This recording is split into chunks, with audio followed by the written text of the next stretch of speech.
حضرت علی المرتضیٰ رضی اللہ تعالیٰ عنہ کی شان بیان کرنے کے لیے میں نے آپ کی خدمت میں سورۃ الرحمن کی آیت نمبر 19، 20، 21، 22 اور 23 یہ 5 آیات پڑھی ہیں جو سیدنا علی المرتضیٰ کی شان بتاتی ہیں۔ افسوس یہ ہے کہ آج ہم علماء کے ساتھ نہیں بیٹھتے، ورنہ سورۃ الرحمن کی ان آیات کو پڑھنے والا، مفسرین کرام کی تفسیر پہ نظر رکھنے والا سمجھتا ہے کہ ان 2 سمندروں سے مراد کیا ہے۔ میں آپ کی خدمت میں باحوالہ بات عرض کر رہا ہوں، مفسر قرآن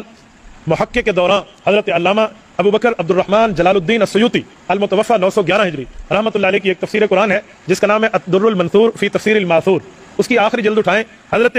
امام سیوطی رحمۃ اللہ علیہ نے اس آیت کی جو تفسیر لکھی ہے اپنے تفسیر الدر المنثور میں اسی سے آپ کی خدمت میں بات پیش کر رہا ہوں۔ وہ فرماتے ہیں، اللہ رب العزت فرماتے ہیں، مرج البحرین یلتقیان، 2 سمندر، 2 دریا یہ رواں ہو کے چل پڑے ہیں اور برابر چلے ہیں، ایک ساتھ چلے ہیں۔ بینہما برزخ، ان 2 پانیوں کے درمیان رب نے ایک آڑ بنا دی ہے، لا یبغیان، نہ اس پر یہ غلبہ کرتا ہے نہ وہ اس پر غلبہ کرتا ہے، دونوں اپنی اپنی حیثیت میں چلتے ہیں، اپنے اپنے شان اور اپنے اپنے مقام پہ چلتے ہیں، ایک دوسرے پہ غلبہ نہیں کر پاتے، اپنے اپنے طرز پہ چلتے ہیں۔ فبأي آلاء ربكما تكذبان، وہ جن ہو یا انسان ہو، یہ اللہ کی کون کون سی نعمت کو جھٹلاتے پھریں گے۔ یخرج منہما اللؤلؤ والمرجان، یہ دونوں سمندر ایسے مبارک ہیں کہ ان سے 2 قسم کے موتی، لؤلؤ موتی بھی اور مرجان موتی بھی نکلتے ہیں۔ فبأي آلاء ربكما تكذبان، اے جنوں انسانوں تم اللہ کی کون کون سی نعمتوں کو جھٹلاؤ گے۔ تفسیر والوں نے یہاں بڑے دریا منتخب کیے ہیں، یہ دریا ہے، یہ دریا ہے، یہ سمندر ہے، یہ پانی ہے، ہر بندے نے اپنی طرز پہ، آج کل انٹرنیٹ کا دور ہے تو تصویریں انٹرنیٹ پہ چلتی ہیں، دیکھیں یہ پانی نیلا زیادہ ہے اور یہ پانی نیلا کم ہے، دونوں ایک ساتھ چل رہے ہیں، ایک دوسرے پہ غلبہ نہیں کرتے، ٹھیک ہے، اپنی اپنی رائے ہے، لیکن میں رائے امام سیوطی کی تفسیر سے پیش کر رہا ہوں۔ وہ فرماتے ہیں ان آیات کا مقصد، ان آیات کا مطلب، ان آیات میں 2 دریاؤں سے مراد کون ہے، پھر ان 2 دریاؤں سے نکلنے والے موتی کون ہیں، سنیں، دل پہ ہاتھ رکھیں، اور حضرت علی کی محبت میں وہ تفسیر لکھتے ہیں، فرمایا مرج البحرین یلتقیان، 2 سمندر چلتے ہیں اور دونوں کے آپس میں ملاقات ہوتی ہے۔ فرماتے ایک سمندر سے مراد سیدنا علی کی ذات ہے اور دوسرے سمندر سے مراد حضرت فاطمہ الزہرا کی ذات ہے رضی اللہ عنہما۔ فرمایا ان 2 کی زندگی کو اللہ نے ایک نعمت قرار دے کے فرمایا فبأي آلاء ربكما تكذبان، علی اور فاطمہ جیسی شخصیات تم میں موجود ہیں، اتنی مبارک مقدس جن کے ذریعے سے سیرہ جو ہے نا خاندان سادات چلے ہیں، رسول اللہ کی نسل کو اللہ نے باقی رکھنا ہے، اس جیسی نعمت ملنے کے بعد اے جن اور انسانوں تم اللہ کی نعمتوں کو کیسے جھٹلا پاؤ گے۔ اچھا، خالی یہ 2 سمندر نہیں ہیں، ان سمندروں کی ملاقات کا ثمرہ اور نتیجہ ہے، وہ نتیجہ کیا ہے، یخرج منہما اللؤلؤ والمرجان، ان سے جو موتی نکلتے ہیں، یا موتی لؤلؤ ہے یا موتی مرجان ہے، وہ کہتے ہیں لؤلؤ اور مرجان سے مراد حضرت حسنین کی ذات ہے، لؤلؤ سے مراد امام حسن ہے اور مرجان سے مراد حضرت حسین ہے رضی اللہ عنہما، جو ان 2 دریاؤں سے نکلے، علی اور فاطمہ کے میلاد سے دنیا میں آئے۔ فبأي آلاء ربكما تكذبان۔ نحمدہ و نصلی علی رسولہ الکریم، اما بعد۔ محترم ناظرین، ایک ساتھی نے مجھے کچھ دن پہلے ایک کلپ بھیجا حضرت مولانا مفتی عبدالواحد قریشی صاحب کا۔ دیکھیں، بات ایسی ہے کہ میں حتی الوسع، حتی الامکان یہ کوشش کرتا ہوں کہ میں کسی بھی اہل سنت والجماعت کے کسی بھی عالم، چاہے وہ مکتبہ دیوبند سے تعلق رکھتا ہو یا بریلوی مکتبہ فکر سے یا اہل حدیث مکتبہ فکر سے تعلق رکھتا ہو، میں اس کے بارے میں کسی بھی بات پر کوئی اپنی رائے دینا مناسب نہیں سمجھتا ہوں جو آپسی اختلافات ہوتے ہیں اس کی بنیاد پر۔ لیکن چونکہ یہ میرا ایک موضوع ہے روافض کے خلاف کام کرنا، اسی کے متعلق ایک ویڈیو ایک ساتھی نے بھیجی جس کے اندر انہوں نے وضاحت طلب کی، بلکہ ایک تحقیقی ویڈیو مجھے بھیجی، ہمارے ایک ساتھی ہیں مدرسے کے، انہی نے مجھے بھیجی، اور مقصد یہی تھا کہ اس کے اوپر میں اپنی رائے پیش کروں۔ اس کے اندر مفتی عبدالواحد قریشی صاحب کا بھی مطلب ریسنٹلی ابھی کچھ ہی دنوں پہلے ایک بیان چلا ہے جس کے اندر انہوں نے سورہ رحمان کی ایک آیت پڑھ کے اس سے ایک استدلال کیا ہے حضرت فاطمہ، حضرت علی رضی اللہ تعالیٰ عنہ کے اوپر اور حضرت حسن اور حسین کے اوپر،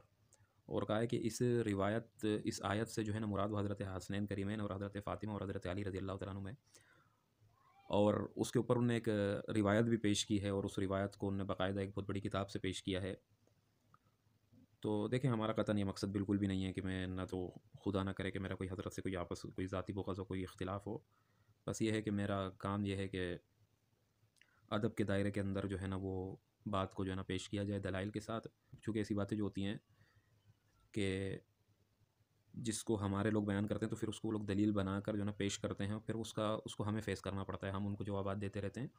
تو یہ چلتا رہتا ہے۔ تو اس لیے ضروری ہے کہ ہم اس پر جو ہے نا تھوڑی اپنے وضاحت پیش کر دیا کریں۔ تو سب سے پہلی بات یہ ہے کہ دیکھیں، تفسیر جس کا ان نے نام لیا، اس تفسیر کی ایک تو میں وضاحت کر دوں کہ اس تفسیر کا نام جو ہے نا الدر المنثور فی تفسیر بالماثور ہے، فی تفسیر الماثور نہیں ہے، جس کا نام ہے الدر المنثور فی تفسیر الماثور۔ اس کی تو ایک یہ نام میں نے وضاحت کر دی کہ اس کا یہ نام ہے، اگر کوئی سرچ کرنا چاہے تو ایسے سرچ میں آئے گا، علامہ سیوطی رحمۃ اللہ علیہ کی تفسیر ہے۔ تو سب سے پہلی بات جو ہے نا وہ یہ ہے کہ دیکھیں، تفسیر یا کسی بھی دوسری کتاب میں کوئی بات آ جاتی ہے تو یہ اس بات کی دلیل نہیں ہے کہ وہ بات صحیح ہے۔ اور عصر حاضر کا ایک بہت بڑا المیہ یہ ہے کہ مقررین حضرات جو ہے نا وہ بس نئی نئی باتوں کو بیان کر کے بلا تحقیق جو ہے نا وہ پیش کرتے ہیں لوگوں کے سامنے، تاکہ تھوڑا چس آئے، لوگ مزے لیں اور لوگ ہماری طرف متوجہ ہوں کہ یار کیسی نئی بات کی ہے۔ اور یہی باتیں جو ہے نا بسا اوقات بہت بڑے فتنوں کا باعث بنتی ہیں، جن سے وہ گمراہ اور باطل فرقے جو ہیں ان کے لیے دروازہ کھل جاتا ہے، اور پھر وہ انہی قرآن اور حدیث کی آیاتوں سے انہی قرآنوں کی آیاتوں سے جو ہے نا وہ استدلال لے کر پھر دوسرے دیگر مسلمات ہے جو اہل سنت والجماعت ہیں ان کے اوپر وہ وار کرتے ہیں۔ تو میں اس چیز کی تھوڑی وضاحت کر دوں کہ اگر حضرت تھوڑی سی زحمت کر کے الدر المنصور کا مقدمہ تو تحقیق پڑھ لیتے تو اس کے اندر یہ بات واضح ہو جاتی کہ یہ الدر المنصور جو ہے یہ امام سیوطی کی کتاب ترجمان القرآن کا اختصار ہے۔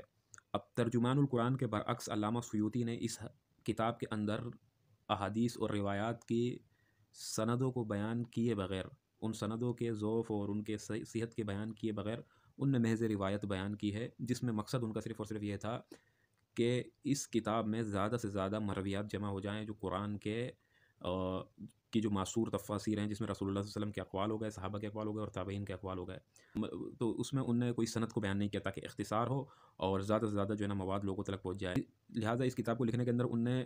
ضعیف روایتیں بھی جمع کی، موضوع روایتیں بھی جمع کی، حتیٰ کہ اسرائیلیات کو بھی جمع کیا، ان نے تمام چیزوں کو جمع کر دیا۔ لیکن اگر تو اسی زیر نظر حدیث جو ہے اس کو اگر دیکھا جائے تو اس کو تو خود امام سیوطی نے اپنی کتاب الاتقان جو ہے اس کے اندر باقاعدہ طور پر اس کو رد کرتے ہوئے باقاعدہ ان کے الفاظ ہیں، انہوں نے کہا وَأَمَّا التَّعْوِيلُ الْمُخَالِفِ لِلْآيَةِ وَالشَّرْعِ فَمَحْظُورٌ لِأَنَّهُ تَعْوِيلُ الْجَاهِلِينَ مِثْلُ تَعْوِيلِ الرَّوَافِضِ قَوْلُهُ تَعَالَى مَرَجَ الْبَحْرَيْنِ يَلْتَقِيَانِ أَنَّهُمَا عَلِيٌّ وَفَاطِمَةٌ يَخْرُجُ مِنْهَا اللُّؤْلُؤُ وَالْمَرْجَانُ یعنی حسن والحسین۔ تو اس روایت کو تعویل مخالف شرع اور مخالف آیا فرماتے ہیں، یہ محظور تعویل ہے۔ اسی طرح اسی کو جو ہے نا منہاج السنہ کے اندر علامہ ابن تیمیہ نے اس پر بہت بڑی جو ہے نا کلام کر کے اس کو جو ہے نا بالکل مردود اور موضوع روایت بیان کیا اور کہا ہے کہ یہ روافظ کی اور باطنیہ کی اور شیعہ کی جو ہے نا یہ روایت ہے جو قرآن کے اندر انہوں نے جو ہے نا ایک اپنی طرف سے ایک داخل کر کے جو ہے نا قرآن پر جھوٹ باندھا ہے۔ اور علامہ بدر الدین محمد بن عبداللہ بن بہادر زرکشی نے بھی اس کو اپنی کتاب البرہان فی علوم القرآن کے اندر نقل کر کے فرماتے ہیں کہ فَأَمَّا التَّعْوِيلُ الْمُخَالِفُ لِلْآيَةِ وَالشَّرْعِ فَمَحْظُورٌ لِأَنَّهُ تَعْوِيلُ الْجَاهِلِينَ مِثْلُ تَعْوِيلِ الرَّوَافِضِ لِقَوْلِهِ تَعَالَى مَرَجَ الْبَحْرَيْنِ يَلْتَقِيَانِ، یہی اسی قسم کی روایت بیان کرتے ہیں۔ تو رہی بات یہ جو روایت ہے اس کو امام سیوطی نے اپنی کتاب کے اندر جس سند کے ساتھ بیان کیا ہے وہ سند جو ہے ابن مردویہ کی ہے، اور ابن مردویہ نے ابن عباس سے نقل کیا ہے۔ اس کو اگر آپ کتابوں کے اندر دیگر کتب کے اندر تلاش کرو گے تو ابن مردویہ سے یہ روایت نہیں ملے گی۔ امام ثعلبی سے یہ روایت ملتی ہے ایک امام ثعلبی کی سند سے، لیکن اس کے اوپر پھر کلام دیکھو کہ انہوں نے بھی اس کو واضح طور پر کہا ہے کہ یہ روافظ کی روایت ہے، اہل سنہ والجماعت کی روایت نہیں ہے۔ تو اگر جتنی روایت ہے اس کے اوپر مزید ایک لمبا کلام ہو سکتا تھا جو میں نہیں کر رہا ہوں، جس سے میں بچ رہا ہوں۔ اگر ان تمام کی تمام باتوں کو جمع کر دیا جائے گا تو یہی پتہ چلتا ہے، نتیجہ یہی نکلتا ہے کہ یہ جو مطلب مثال کے طور پہ امام سیوطی والی روایت جو نے بیان کی صرف یہ 24 روایتیں 24 اور 25 روایتیں جس میں انہوں نے اہل سنہ والجماعت کی مشہور روایت ہے جو مشہور اس قرآن کی اس آیت کی جو تفسیر ہے اس کو بھی انہوں نے بیان کیا ہے، اور آخر میں یہ بیان کر کے یہ اشارہ ہے کہ یہ بہت ہی کمزور روایت ہے مطلب اہل تشیع کی طرف سے۔ پھر اس کی سند تو اس کتاب میں ہے ہی نہیں الدر المنصور کے اندر، سند تو دوسری کتابوں کے اندر ہے اور اس کے اوپر وضاحت بھی موجود ہے کہ یہ جو ہے نا وہ روافظ کی ہے اور باطل فرقوں کی روایت ہے۔ باقی وہ صحیح روایت ہے آگے بیان کر کے انہوں نے اس بات کی طرف اشارہ دیا ہے کہ یہ صحیح روایت ہے اور صحیح تفسیر اس کی ہے، جو اہل سنت والجماعت کے نزدیک